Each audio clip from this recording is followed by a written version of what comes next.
Iron Mountain Mine in Shasta County, California, closed in 1963. The acid mine drainage never stopped. Water inside has been measured at pH of -3.6. Battery acid is pH 1. That flow drains toward the Sacramento River, which supplies drinking water for 70,000 people and which is habitat for endangered Chinook salmon. The EPA classified it among the most toxic Superfund sites in the nation. Treatment must continue for roughly 3,000 more years. A laboratory probe dipped into Iron Mountain drainage recorded a pH of -3.6. For context, battery acid measures at pH 1, stomach acid at pH 2. The water leaving this abandoned mine is not just acidic, it is thousands of times more acidic than anything found in the human body or a car battery. This is extreme acidity. The runoff flows into Spring Creek, then into the Sacramento River. This river is not an isolated stream. It is the main drinking water source for Redding, a city of 70,000 people. It also supplies roughly 20% of California's entire surface water. The same reach of river is the last spawning ground for the endangered winter-run Chinook salmon. This river is a lifeline. Here is what is at stake.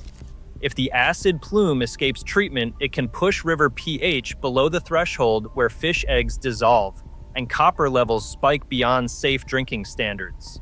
The EPA's Superfund designation is not a bureaucratic label.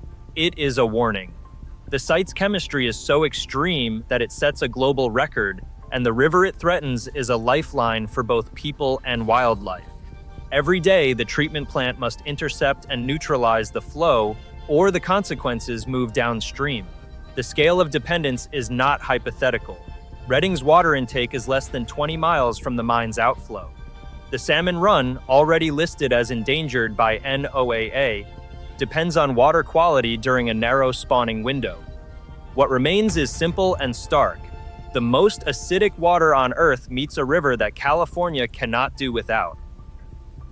Mining at Iron Mountain began with a placer claim in 1852, but the scale of extraction changed dramatically after the Mountain Copper Company took control in 1896. By the turn of the 20th century, more than 200 stamp mills lined the slopes, crushing ore day and night.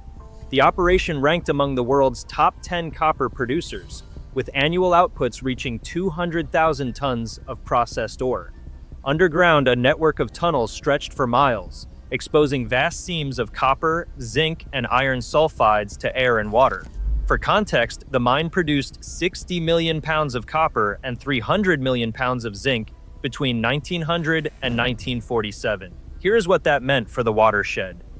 The process of breaking rock and exposing sulfide minerals triggered a chemical reaction that released sulfuric acid and dissolved metals into the runoff. State records from 1903 document an average discharge of 6 tons per day of dissolved metals, mainly copper and zinc, into Spring Creek and the Sacramento River. Fish kills followed. The first official account appeared in 1900, when the Redding record described salmon dying downstream. Over the next 4 decades, agency logs recorded 39 distinct fish kill events linked to the mine's outflow. The numbers are not abstract. Each incident listed the date, the estimated number of fish lost, and the measured concentrations of copper and zinc in the water. Here is what remains. A century of extraction left a fractured mountain, a dissolved metal load that once reached 6 tons daily, and a biological record of harm that stretches from the first fish kill in 1900 through the last days of mining in 1963. A thin pink film clings to the rocks and pipes inside Iron Mountain. This is not a stain or a residue. It is a living community of acid-loving microbes thriving at pH 0.8 and temperatures near 47 degrees Celsius. Here's what that means. In water this acidic, most forms of life dissolve or perish within minutes. Yet inside Iron Mountain, bacteria and archaea, chief among them Leptospirillum and Ferroplasma, form dense biofilms that drive the chemistry of the mine. These organisms do not merely endure the acid, they amplify it. Their metabolism accelerates the oxidation of pyrite, turning iron and sulfur into sulfuric acid and dissolved metals at rates far beyond what would occur without them. For context, laboratory tests show that disabling the dominant bacteria can cut acid production by nearly half. The cycle is self-sustaining. Microbes feed on iron and sulfur, generate acid, and create conditions that favor their own survival. In 2006, researchers identified Armon, a lineage of ultra-small archaea in the Richmond mine, measuring less than 200 nanometers across.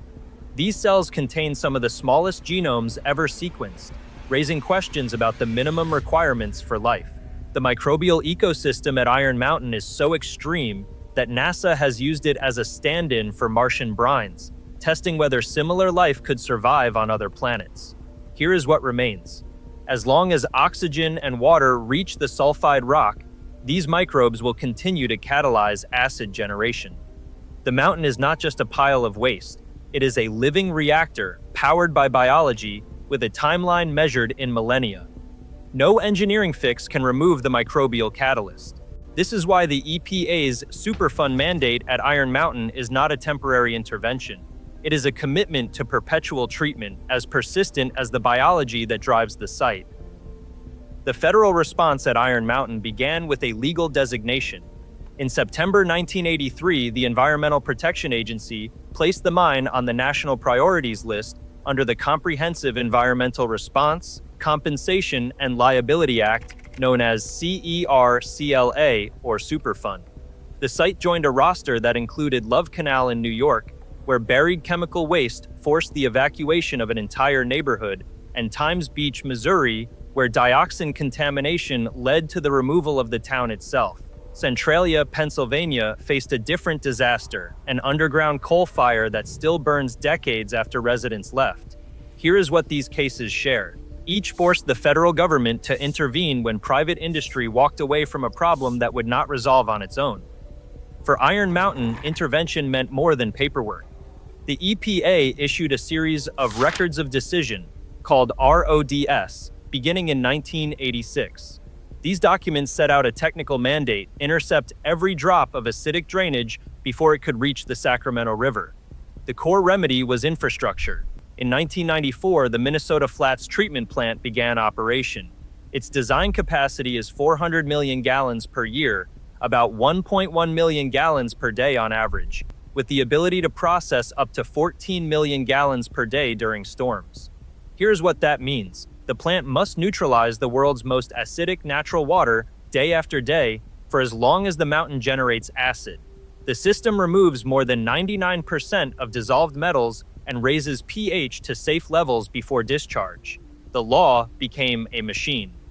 The Superfund order did not close the book on Iron Mountain. It required the construction and perpetual operation of a treatment plant, engineered to run for centuries.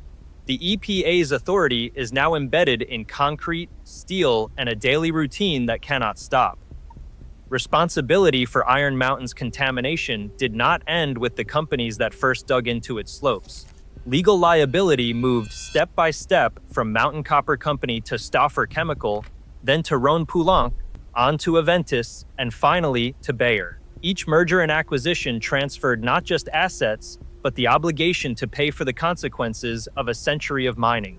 In 2000, the United States Department of Justice and the state of California signed a consent decree with Bayer's predecessor, Aventis. The settlement required more than $800 million in funding to support perpetual treatment and monitoring. For context, the decree mandated an immediate cash payment, a long-term insurance policy, and a scheduled payment of over $500 million due in 2030. Here is what that means. The legal structure ensures that Bayer, as the current successor, is responsible for funding the treatment plant and all future cleanup. If the corporate chain breaks, the cost shifts to the public.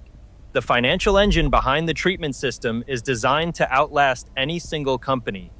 The scale of this commitment is measured in centuries, not decades. The Minnesota Flats treatment plant runs every hour of every day.